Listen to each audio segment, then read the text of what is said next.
We have an update on an ex-AEW champion's return, plus creative plans for WWE on Netflix may have been revealed, and is a new WWE signing debuting tomorrow. It's all in the Cultaholic Wrestling news right now. I hate how Hater is nowhere near my television screen on AEW. It's been well over a year since Jamie Hayter stepped into the ring, and we finally have something that resembles an update on her, don't we, Andrew? Yeah, we do. This comes from Fightful Select, who say Hayter was at an AEW Dynamite show in recent months when the roster had to show up for physicals. The feeling inside the company was that there had been some positive movement towards a potential recovery for Hayter. However, we're not told where that stands as of right now, as her injury was a very serious one. When we asked within AEW, they did say that her appearance there was the most positive news towards a possible return that they have heard since she's been sidelined, even though numerous talent who were off TV had to show up for those physicals. They continue saying AEW talent that we've spoken to say they haven't heard much of anything about Hayter of late. Her being backstage is not a regular occurrence these days, and talent say they haven't seen her back since and haven't heard general updates on her. Now, those that Fightful spoke to say that she's been keeping to herself and focusing on recovering. Last year, the line of thinking was there were no timelines, no plans, or even general outlines. There was at least some discussion on the possibility of a return for this year, though. Perhaps the most promising element of this was there have been talent that have had matches pitched to them involving Jamie Hayter, therefore giving some indication of a possible return. Those that Fightful spoke to within AEW are confident that a return is on the cards. Long overdue as Absolutely. well. Again, I think we've spoken about this multiple times, but it felt for a little while on the AEW side of things with the women's roster, with Britt Baker being out as well, there have been people there that have been missed, and that's not to say people, like Toni Storm, Chris Statlander, Willow Nightingale have had tremendous runs within that division and really picked it up as well when they were losing some of their most prominent stars. And when Jamie Hayter comes back, it's only going to bolster that roster even more, and I can't wait to see her return. I think a lot of people can't either. It'll be sad that it looks as if she's going to miss not one but two of the Wembley Stadium shows, because there's a lot of people that thought that maybe she'd be back in time to seek revenge for losing her title at the Wembley show last year. That obviously wasn't the case, and this looks unlikely as well now. Very much the pieces are in place for the AEW Women's World title match this year. I can't see how Jamie Hayter will be added to that. Not to say that she wouldn't be involved in the show in some way, shape or form, but not looking like an in-ring return for that. But one on the cards. We are making some strong progress. Coming up very soon, find out which new signing could be stepping into a WWE ring for the very first time tomorrow. But we are talking now about a WWE star that is winding down his WWE time, and that is John Cena. Worked Wrestling reporting that Cena will be a heavy presence on the initial few months of WWE Raw, joining Netflix, kicking off his retirement tour. So if you want a little indicator of how the creative is going to be for WWE on Netflix, particularly in those first few weeks and months, it looks like it's going to focus quite heavily around John Cena and his retirement tour, which makes sense. I think that makes sense. New programming, new platform, get the people on there that people know. Agreed, yeah. I mean, already I feel like the excitement for Raw going to Netflix is going to be big as it is anyway, but then also maybe building that around Cena's retirement tour too is just not a bad thing to do at all, is it? Really? Not at all. There's been a few notes in The Observer regarding John Cena's retirement tour as well. Yes, they say the idea is an 18-month retirement tour, starting with a build to the Royal Rumble. They will be able to market shows in many major markets as the last time Cena will wrestle in the city and have big farewells and likely sold-out crowds.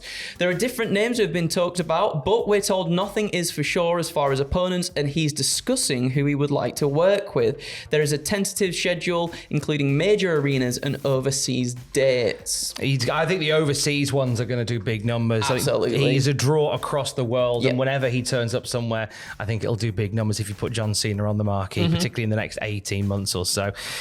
So we have been following this week the incredible whirlwind story of Stephanie Vaca, who started the week as CMLL Women's World Champion and World Tag Team Champion as well, and ending the week as a WWE star. she made the choice of where she was going to go next. And according to the Wrestling Observer, there wasn't much choice to be made. Yeah, Observer saying that according to sources, she never considered AEW as a real offer. The Observer shares a quote from one person close to the situation who says, "They knew she was leaving. She never hid the fact she still had a WWE dream. But after everything they did for her, they 100% expected her to go to bat for them and leave the proper way, so they didn't look like they had no say in the matter." Gala Luteroth in particular is mad at Stephanie. She helped Stephanie out with many private matters and considered her a friend, not an employee. Now, it's worth pointing out in terms of the private matters in question. Late last year, Stephanie Vaca filed a criminal complaint against former AAA wrestler El Cuatrero, who was later arrested and charged with domestic violence. CMLL did issue a statement condemning domestic violence against women, but Cuatrero has remained in jail since then, as the judge, according to reports, felt that he was a threat to the victim. Stephanie Vaca moving to the US could mean that he ends up being released from jail as a result of that. And I would, from what we glean, we kind of brushed on this, and we should have brushed on it a little thicker in the first news video, is those connections there within CMLL and that awful situation would give anybody reason to want to do something that's a clean break. Absolutely. And AEW wouldn't really be a clean break because of the connections they still have with CMLL and with New Japan. So this seems like a very clean break. But a lot of people saying that the way in which this has happened seems very out of character. It was back in the sort of the 80s and the 90s where you'd have Vince McMahon buying up talent and then saying, right, no more for you. Yeah. Straight on the books with us. So it's unusual to see it happen in this day and age, because we've just seen Julia working with Marigold whilst about to head to NXT as well.